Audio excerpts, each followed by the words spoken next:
અલગ ગાડીઓના પૈડા નીચે કચડાતો દેખાતો નથી.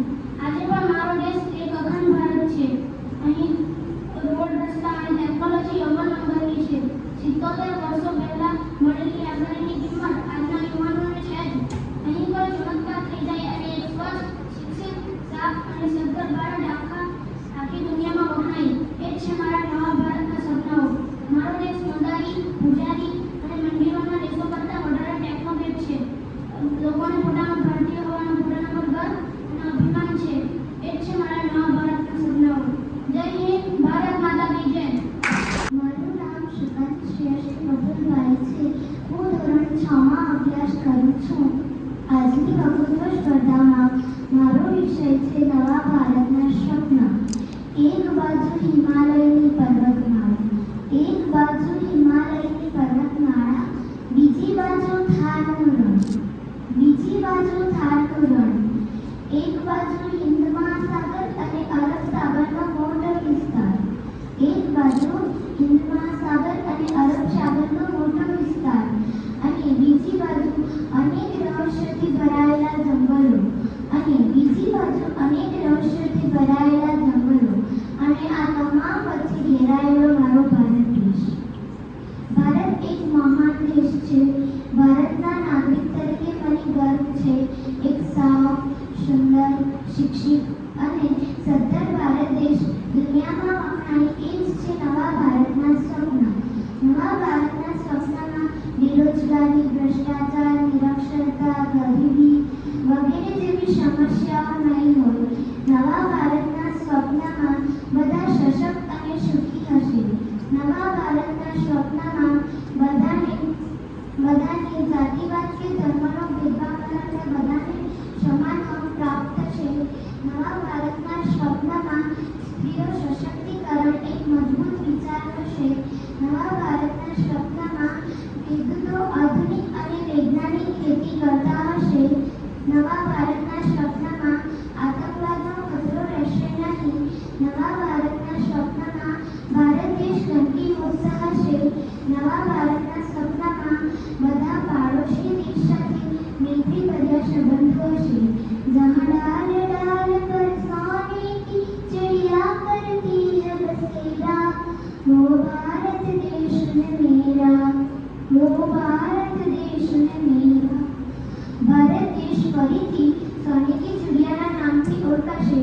ભારત વિશેનું ભવિષ્યનું સપનું જરૂર સાકાર થશે એવી મને શ્રદ્ધા છે. Thank you. Good afternoon. મારું નામ પટેલ હિતાંશી ગૌરવ કુમાર છે. હું ધોરણ 6 માં અભ્યાસ કરું છું. હું આજે મહાત્મા ગાંધી વિશે થોડું તમને કહેવા માંગુ છું. મહાત્મા ગાંધીનો જન્મ 2 ઓક્ટોબર 1869 ના રોજ પોરબંદરમાં થયો હતો. તેમનું આખું નામ મોહનદાસ કરમચંદ ગાંધી છે. તેમની માતાનું નામ પુતળીબાઈ હતું. બાળપણમાં તેમને હરિશ્ચંદ્ર નાટક જોયું અને શ્રવણની વાર્તાઓ વાંચી. તેની તેમના હૃદય પર ઊંડી અસર પડી. તેથી તેમને સાચું બોલવાનો અને મા બાપની સેવા કરવાનો નિર્ધાર કર્યો. ગાંધીજીએ માધ્યમિક શિક્ષણ પૂરું કરી ઉચ્ચ અભ્યાસ માટે વિલાયત ગયા અને ત્યાંથી બેરિસ્ટર બન્યા. ગાંધીજી વકીલાત કરવા માટે દક્ષિણ આફ્રિકા ગયા. ત્યાં તેમને ગૌરવ દ્વારા હિન્દુ ઉપર અન્યાય થતો નજરે નજર છોડ્યો. ગાંધીજીએ અન્યાય દૂર કરવા માટે આંદોલન શરૂ કર્યું. તેમાં તેમને સફળતા મળી. ગાંધીજી દક્ષિણ આફ્રિકાથી ભારત પાછા આવ્યા. તે સમયે ભારતમાં અંગ્રેજોનું શાસન ચાલતું હતું. ભારતને અંગ્રેજોની ગુલામીમાંથી મુક્ત કરવા માટે ગાંધીજીએ આંદોલન શરૂ કર્યું. અહિંસા અને સત્યાગ્રહ તેમના શસ્ત્રો હતા. અંગ્રેજોએ તેમને ઘણીવાર જેલમાં પૂર્યા, પણ તે હિંમત ન હારી અને છેવટે ભારતને આઝાદી અપાવી. ગાંધીજીએ અમદાવાદમાં પહેલા તો ગોચરબા અને પછી સાબરમતી નદીના કિનારે આશ્રમની સ્થાપના કરી. ગાંધીજી સાદાઈથી જીવતા હતા. તેમને ગમે તેટલું કામ હોય સવાર સાંજ તેઓ પ્રાર્થના કરતા હતા. તેમની પ્રાર્થના સભામાં અનેક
આપણા સૌનું નવીન સ્વપ્ન છે. આપણે જ્યારે બીજા દેશમાં ફરવા જઈએ છીએ ત્યારે ત્યાંનું એટમોસ્ફિયર, ત્યાંની સ્વચ્છતા આપણા મનને શાંતિ આપે છે. અને ભારતનું પણ એક સ્વપ્ન છે કે ભારત પશ્ચિમ દેશોની જેમ ક્લીન નેશન બને, અને તે માટે રાષ્ટ્રીય પ્રયાસો સતત ચાલુ છે. ગ્લોબલ ઇન્ડેક્સમાં પણ આપણા દેશનું નામ ટોપ લિસ્ટમાં આવે એ પણ એક નવીન સ્વપ્નથી ઓછું નથી. દેશના દરેક લોકોને રોજગારી પૂરી પાડી શકાય, જેથી બેરોજગારી, અસામાજિક તત્વો ઘટવાથી લોકોના જીવનમાં સુખાકારી થાય અને લોકોની માથાની આવક સુધરે. આપણા દેશના બુદ્ધિધનને અન્ય દેશમાં જતા અટકાવવા માટે આપણા દેશમાં યુનિવર્સિટીઓની વિકાસ થાય અને બૌદ્ધિક ક્લાસની સિસ્ટમ પર મળી રહે, જેમાં સમાજસેવામાં એ લોકોનો ફાળો મહત્વનો રહે. આ ઉપરાંત મહિલા સશક્તિકરણ, આર્થિક સામાજિક શિક્ષણ સમાનતા વગેરેમાં પણ આપણો દેશ વિકાસ પામે એ પણ એક નવીન સ્વપ્નથી ઓછું નથી. ટ્રાન્સપોર્ટેશન, એગ્રીકલ્ચર, હેલ્થ એન્ડ એજ્યુકેશનમાં આપણો દેશ હૈટેક દેશો સાથે કદમતાલ મિલાવી શકે એ પણ એક નવીન સ્વપ્ન જેવું જ છે. સ્વામી વિવેકાનંદે પણ કહ્યું છે કે every nation has message to deliver, a mission to fulfil, a distinct to a rich.